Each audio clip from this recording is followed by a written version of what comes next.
Once you've got your 2 base wires, you're actually done with your 18 gauge wire coil. That's all you actually need of this. Next wire I'm going to use is my 28 gauge wire. And I'm actually done with my tools for a while too. Well, maybe not quite all the way, but done with my tools for a little while I do my weave. Now, 28 gauge wire is fairly thin. Most of the kinks you want to kind of bend them so that they are fairly flat. Don't like just pull over a kink, kind of flatten it a little bit. So if you have a kink in the wire, you can always use your nylon nose pliers to kind of flatten it, and then use your fingers to run your finger over it and make it fairly smooth wire. As long as you don't end up with any real sharp bends, you should be pretty good.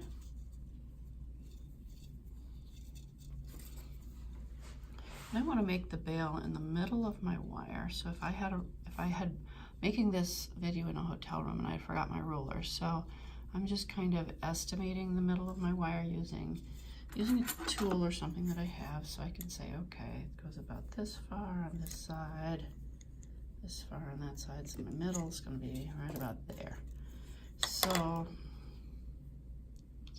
what I'm going to do, since I want my bail to be about that long, I'm going to start right about here. And I only need 1 wire to start, so I'm going to drop one out, I'm going to keep one in, and I'm going to start by weaving around it. Now, I tend to like to weave in this direction, kind of overhanded, like coming up on the bottom and going away, coming up towards me on the bottom, going down away from me on the top.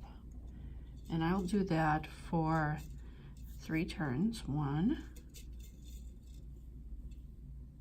2, and I want to remember that wire's not like string. I want to form it around my base.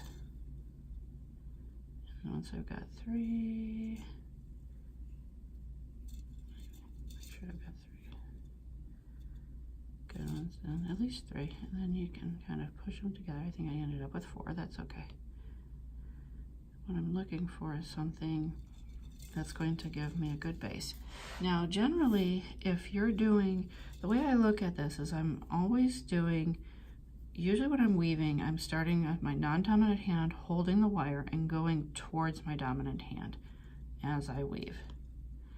And generally, if it's a pattern that every wire is on the bottom, I'll start with my base and I'll add and add and add and go up.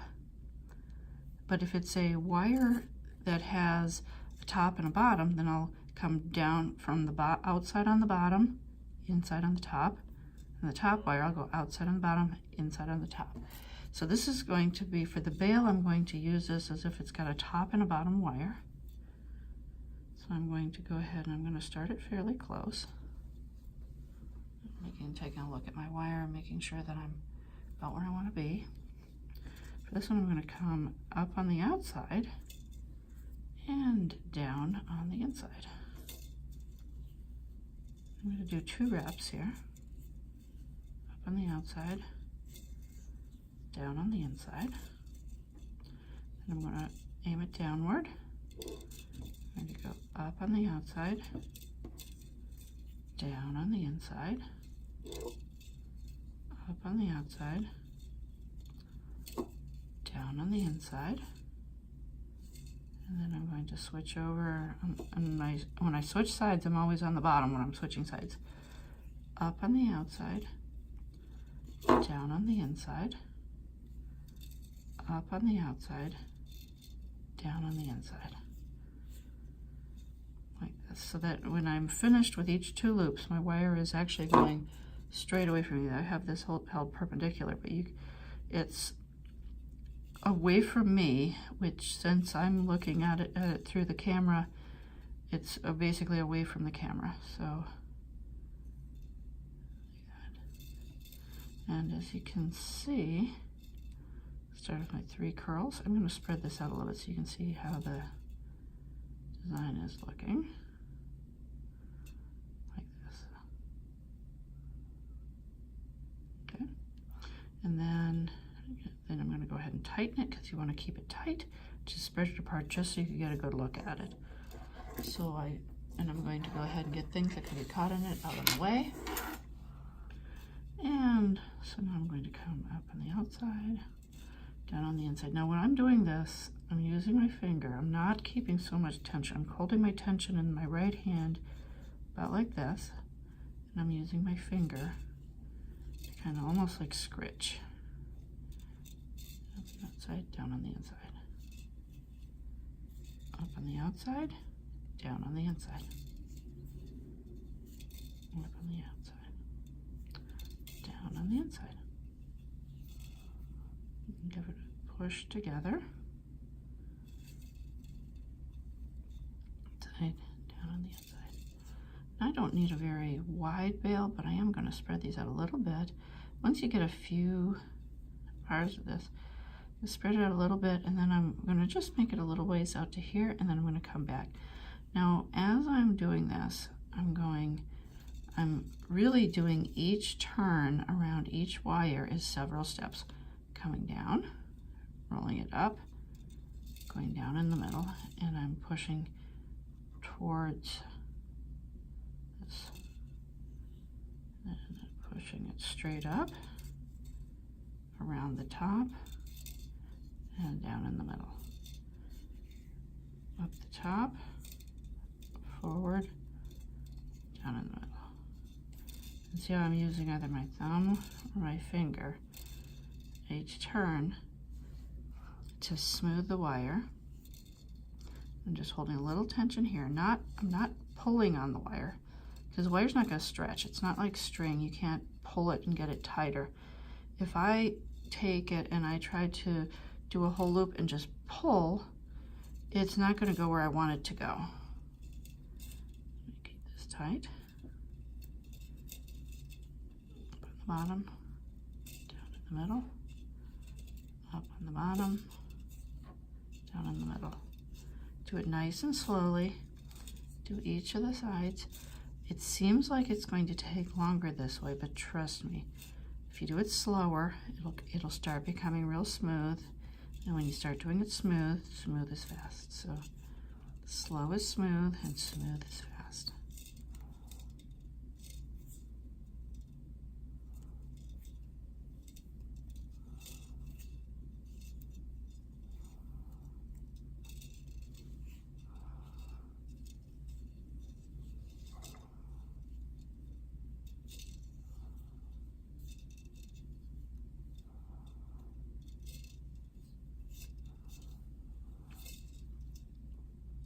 The thing about the wire weave is you want to leave your wire on the coil and be working with your wire straight from the coil, and the two ends of the wire are not so long that you can't work around them. And so really what you're doing as you come up, you're just putting your hand in between, you're just feeding it in between and down, up, down, across, up. Let's see if I can catch there we go. Catch the focus. Can't really show you the two ends of the wires and keep the middle in focus that well.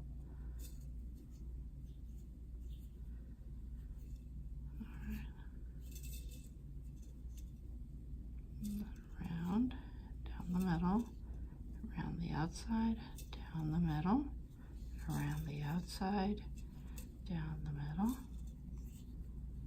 around the outside, and down the middle. Now when you get to this point, you need to be careful not to have a nice death grip on your thing. You can have a nice, maybe you need a death grip for the first 4 or 6 weaves, but you really don't need, feel your fingers, don't have, a lot of times I'll hold it like this. You can hold it like this, but I usually will try to just kind of, just support it. It doesn't have to be real tight because I'm not pulling so hard that it's going to come out of my hand. I'm going to go down. I think this time I'm going to control these wires with these fingers and hold it right here.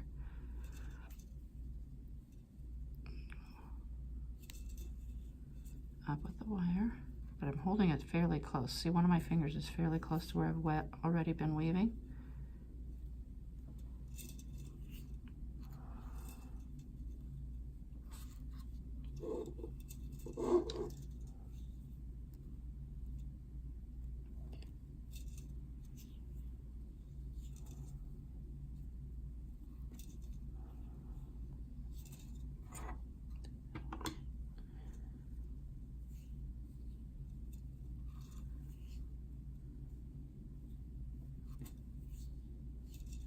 Take it and keep it pushed in.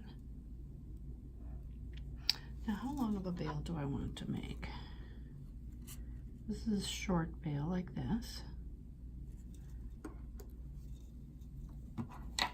This is a little bit longer, like that. So maybe somewhere in between. Remember that in addition to coming up, I'm also wanting to leave enough room to go around. So I'm going to go maybe another little bit here.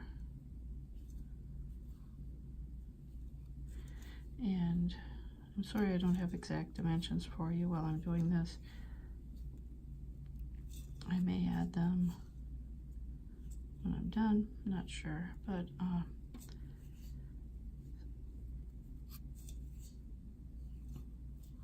again, I'm doing this while I'm out.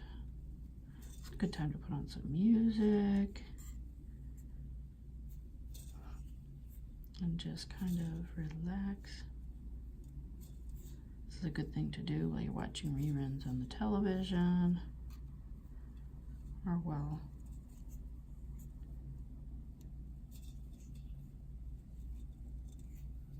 you're sitting and listening to your family and just trying to be social, or hanging around with friends and just trying to be social. And you can take this out and just put this even in your lap without a table, and you can just do the weaving. So that's one thing about these woven projects, because when you get to the time to do the weaving takes a few minutes, but it's also something that you don't, once you've done a few of these, you won't. Your first one you'll probably pay attention to pretty closely, but after a while it just starts to become second nature. That's why I always try to tell you to think of this as a bottom wire and a top wire. You know, and this is the minimal for one bottom wire, one top wire. Eventually you'll have designs that have maybe 4 bottom wires and 4 top wires, but this is a good basis to get started. Now I am looking at this. I want to make sure that I'm still about in the middle. And one wire happens to be longer than the other, so I'll just pull them to straighten them. And I want to make sure I'm still close to being in the middle, maybe a little bit, so that this part here is right about the middle. Looks about right. I'm going to start weaving it downward again a little bit tighter. So now when you're trying to bring it back tighter together, I'm going to bring this in, but then I'm also going to have to kind of bend it with your hands. So you want to bring it in and then just kind of bend it out with your hands. That way you still have the 2 wires out here that are further apart to do your weaving with, even though you have 2 wires that are closer to catch your bend.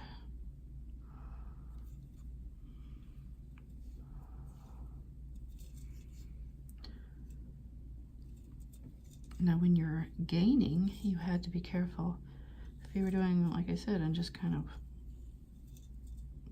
pulling gently on the wire, not pulling down, but kind of moving the wire gently across your fingers, it's not as much of a deal as if you were pulling on it. You might have actually pulled so tight that these ends wanted to come together. I normally, if I want 2 ends to come together, I might spread them this far apart and they might pull this far apart. But I don't want to pull so hard that they just keep coming together. And oh, look at this. I'm almost about ready to make a loop. Now, if I would keep pulling on this, I would end up with a kink. So if you end up with a loop like this, don't try to just pull it out. You'll end up with a kink. You can either twist it out like this and then open it up, or you can unroll it in the direction of the kink. So remember, this is single wire, so you can actually make it turn whichever direction you want it to. So I'm going to, these wires are moving on me a little bit. That's okay. They're going to come back together.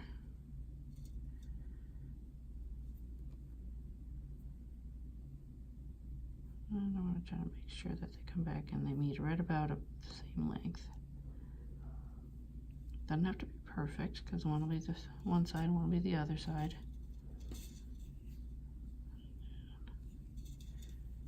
Put it around, put it back down. Using your finger up against the weave helps keep it the width you like it. It also keeps it from sliding undone on you a little bit. You use it to kind of push a little tension this direction to keep it from sliding, keep it tight. If you get loose and you're trying to either expand out or tuck in, then sometimes it doesn't. I mean, when you're trying to do a V, it tends to want to come to the narrow part of the V. And when you're trying to go inward, it still wants to go to the narrowest part of the V, which is away from where you want it. It's away from keeping it tight.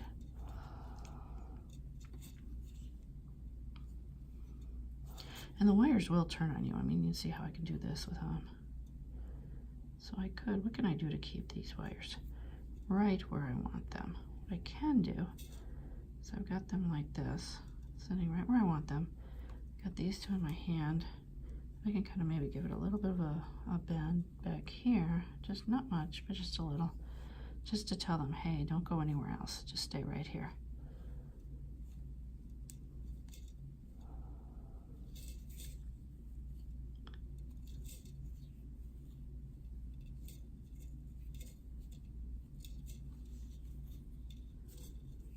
Down.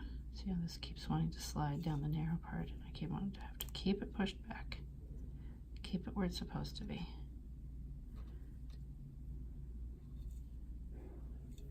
The next few weaves are actually about at the widest part because the top of the bale. And this isn't, don't get real, have like a range of where you want to have your bale to end, because that way if your whole design slides up or down and you make it a little shorter or a little longer, it'll still look good. Let's look at these bales. These have different size bales. It's going to look good somewhere and anywhere in that range. I usually like to make my bales anywhere from half to maybe a quarter to a third the size of the pendant. So you do one that's about a quarter. This was maybe a little over a quarter. This one was almost half. Anywhere in that range looks pretty good. But you can also be creative. I mean, maybe you want to do something with a real long bale and have the bead at the bottom as your focal. So you can be as creative as you like with these projects. Remember, make it your own. All right, now look at this. Now I set it down. Now how do I know when I pick it up if this is the front or this is the front? I'll tell you how I usually figure that out. I usually figure it out based on where my tail is, because I generally start with my tail on the bottom. And if I started with my tail on the bottom, like we did in this video, my bottom side is with it. When I put the tail on the bottom, it's always in the front. Because as you can see, it looks very similar if I turn it here or turn it here to know which side to pick up and go back to. While you set this down, it's a good time to stretch out your fingers. Move your shoulders, bend your neck a little bit side to side. Take your eyes, look off in the distance. Make sure you have good lighting and make sure you're enjoying yourself. Again, I pick this up, my tail's on the bottom. My little 3 coils are on the bottom.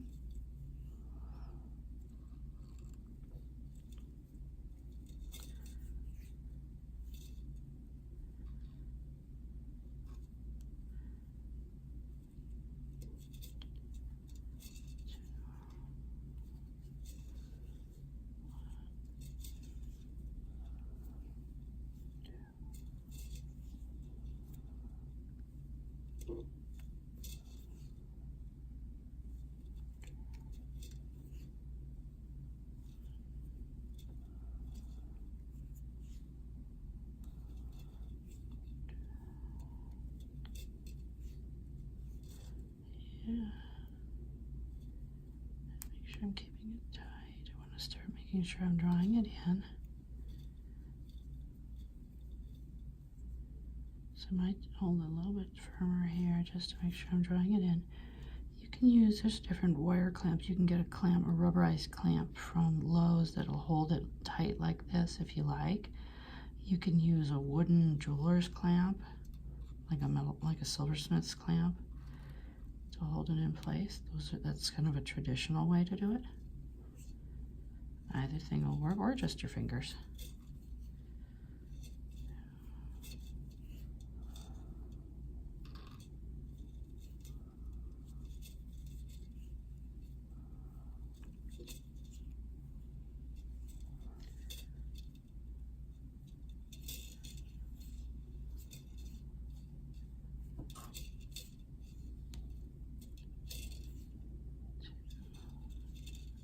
The outside down to the center, out from the outside down to the center.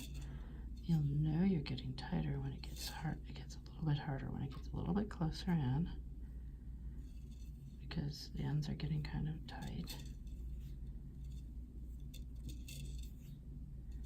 And it's going to want to keep sliding on you, not staying tight.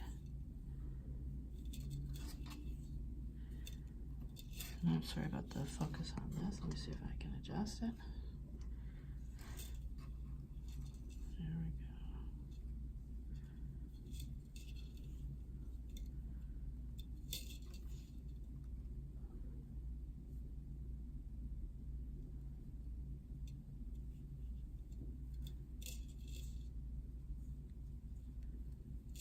go. Here we go. Looking pretty good.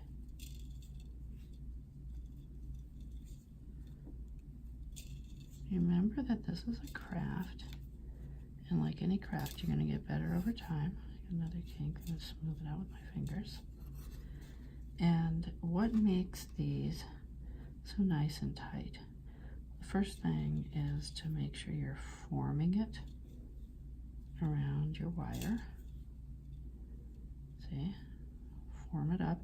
Sometimes it's almost like I pull backward, but if you do that, you have to be a little bit, not pull, but smooth it backwards like that. If you do that, you need, and then I see how I go down, and then I come over, and then I go up like this, and then down, and then over, and then up and around, down through the middle, straight down, and then over, and up on the outside, straight down, up on the outside, straight down. Okay, so it's looking pretty good. The other thing that I'm doing is I'm not taking and making my weave like way out here and then coming around way out here. Oops, I did the wrong direction anyway. So, because, first of all, I did go the wrong direction. So let's talk about first how to get rid of a mistake. I would call that a mistake. I went straight over the top. I didn't follow my pattern. That's going to stand out like anything when the play of light hits this. So when I undo this, I'm not just going to uncoil it quickly. I don't like it, oh my gosh, and don't panic and don't do it fast. Do it slow. Slow is smooth, and smooth is actually faster. So I'm going to do it just like I was before. I'm going to go up, straight down, and then smooth it down, straight out, and then straight up. See how I ended up with very minimal kinking and bending in that when I did it that way. All right. I'm going to go ahead and do like one or two more, and because I don't like to, it's best not to try and not make multiple mistakes with the same piece of wire. Every time you make a mistake with a wire, and you form it, and then you unform it, and then you form it, and then you unform it, each time the thin wire is going to get more brittle. If you're using sterling silver weaving wire, you could probably make one mistake and one undo and then fix it right, and you're done. If you do a second mistake, by the time you try fixing it, your wire might snap on you. If you're using fine silver, you may have 2 fixes. Copper, sometimes you get 3 fixes, sometimes 2 if you're pulling really hard on it, or if you're doing a lot of rubbing it against the metal, trying to do your design form. So 2 reasons for doing the forming and not the pulling would be that, like, if I was doing a loop-de-loop and pulling it, like, say, I'm just going to do it right here. That just took all that wire and work hardened it against the base wire. I don't need to do that. This copper is dead soft copper, and when I am working it, the more I work it, the more brittle it's going to get. Okay, so come in, go down. Now, if I was doing this and I had a little bit of a different type of, say I made it fairly loose, okay. Say I let this spread out, I said, oh, that's all right, I'll just make it fairly loose, like this. Okay, and then I go and try to push it together. Sometimes that's where I get these little, like, the next one will be tighter, and I might get a little bump sticking out. So you feel it, and all of a sudden there'll be like a few bumps sticking out on the side. This one didn't do it too much, but let's see if I can't undo it and see if you can see what I'm trying to show you here. You probably might not have, because when I went down with the wire, I also came to a narrower portion of the wire. But a lot of times I'll do this, and you can see where the curve starts is way up here. See how the curve starts is way away from where the wire is? And when I bend it over, I'm actually going to be tightening it in a different spot on the wire. I'm bringing it a little closer.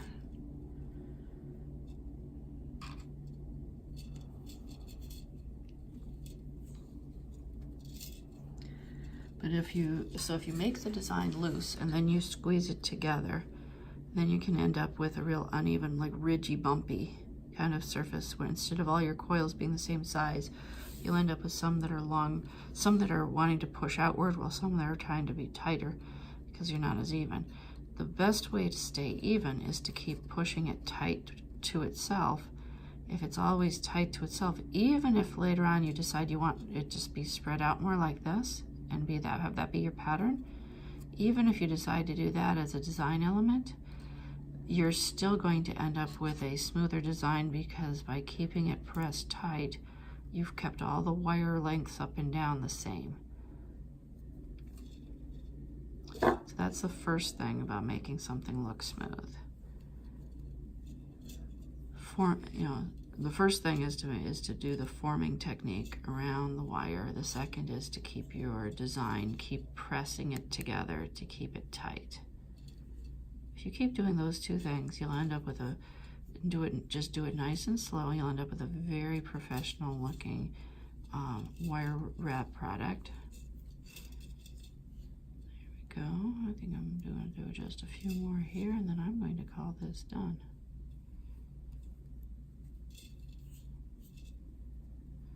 I think maybe a few more. All right, maybe a couple more. Maybe 2 more rows, 2 more ups and 2 more downs.